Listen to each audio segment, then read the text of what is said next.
Hello everyone! This is Teacher Cheryl for English 1, Quarter 3, Week 5. Today, we will learn about details in short stories or poems.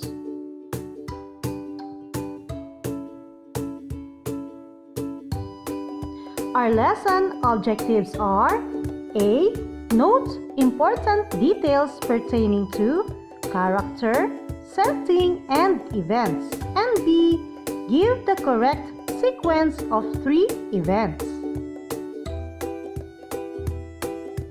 Now, children, let me ask you this. Are you familiar with short stories and poems? You have possibly read and listened to different stories and poems such as fairy tales and other bedtime stories. These stories and poems tells us what the characters feel and do. They may also teach us important lessons in life. By reading or listening carefully to stories and poems, you will be able to determine the important details pertaining to the given topic, characters, settings, and other events. By knowing these details, you will be able to answer questions asked related to the given stories or poems. Now, are you ready to listen to a story? The title of the story is The New Toys.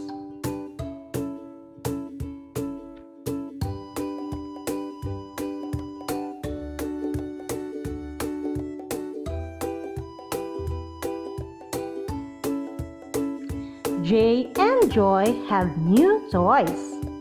Jay has a new toy car. It is small but shiny. Meanwhile, Joy has a new doll. It is big and beautiful. Their Tita May gave these gifts to them during their birthday. She hid them behind the table to surprise them. They hurriedly looked for the hidden gifts. When they saw them, they immediately opened them. They jumped for joy when they saw their new toys. They were just what they wished for. They thanked and kissed their tita. They loved their new toys.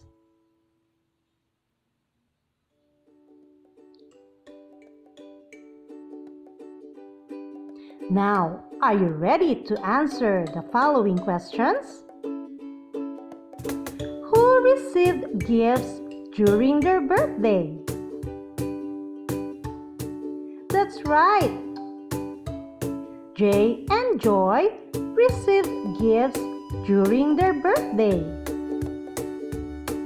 Who gave them the gifts?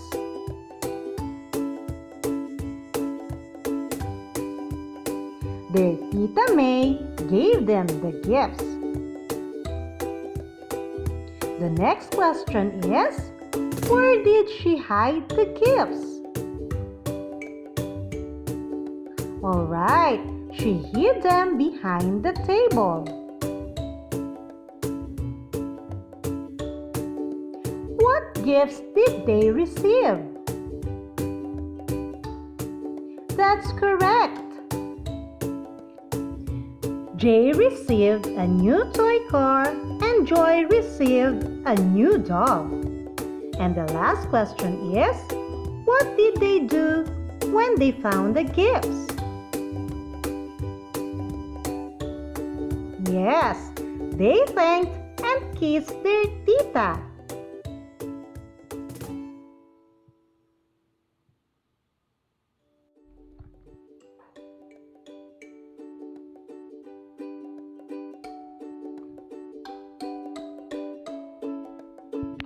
For learning task 1, read the poem At the Zoo.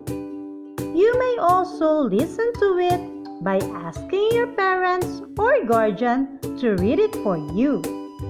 Then, arrange the given events in their correct order or sequence. But for now, I will read to you the poem. At the Zoo. I went to the zoo with my cousins and friends. First, we saw a deer with its long antlers. Then, we saw a giraffe with towering neck and long legs.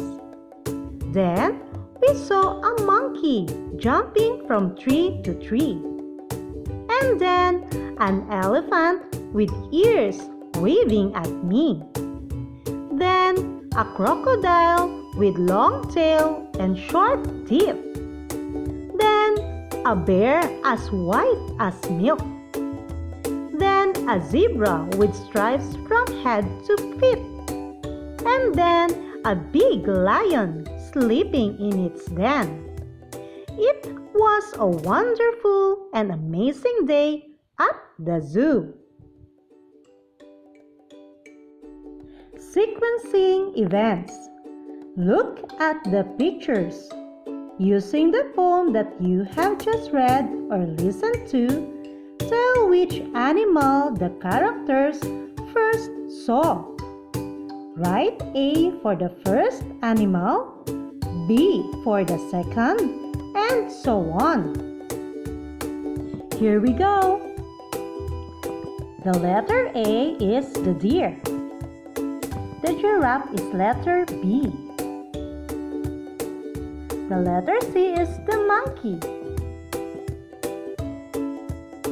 The elephant is letter D.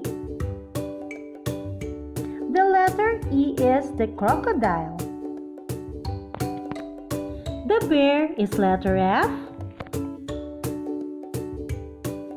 Letter G is the zebra. And the lion is letter H. Wow, you've done well!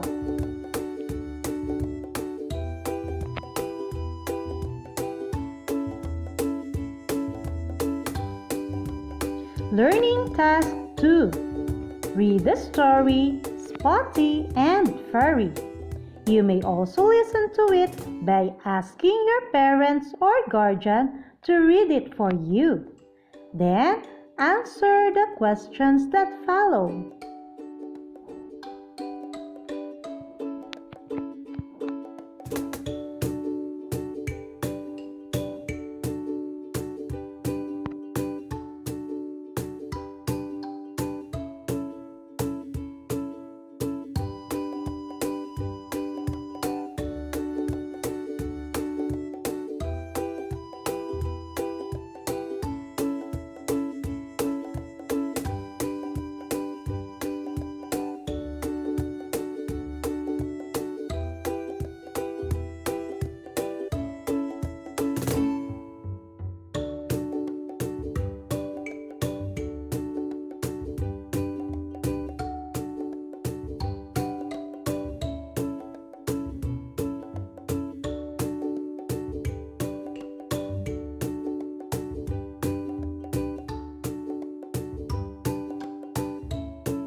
Now, are you ready to answer the questions? The first question is, what is the reason why the animal shelter shut down? Is it A, overcrowded shelter, B, lack of fund, or C, destroyed buildings?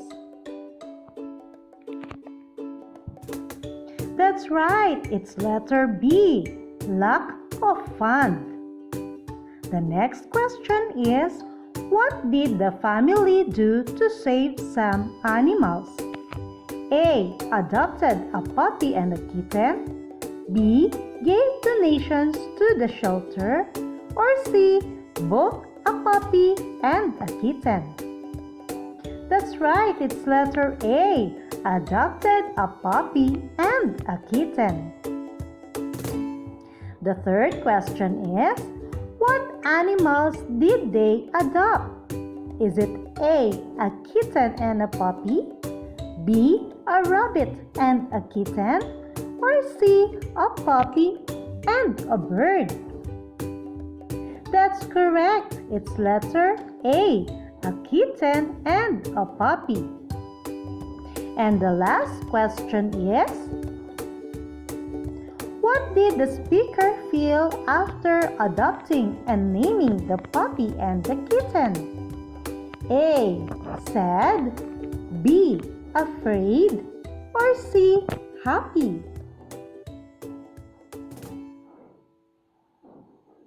That's right, it's letter C, happy.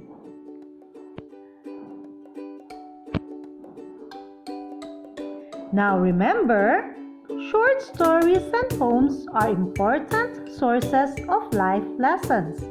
As a young child, you are expected to read and listen to different stories and poems appropriate to your age or level. After reading or listening to them, it is necessary that you are able to understand their meanings and details. One of the ways to show that you understand the story or poem that you have read is by noting details. You can note important details by describing the characters, the setting, when and where the story happened, and the events. Sequencing events is also a good way to show that you have understood the story or the poem. You may rearrange the events by identifying which one occurs first, which one is the second, and so on. Now, using the graphic organizer below, give the important details of the story, Spotty and Furry. Write the title, characters, setting, and events. You may pause for a while so you can think and then play this video again later to check if your answers are correct.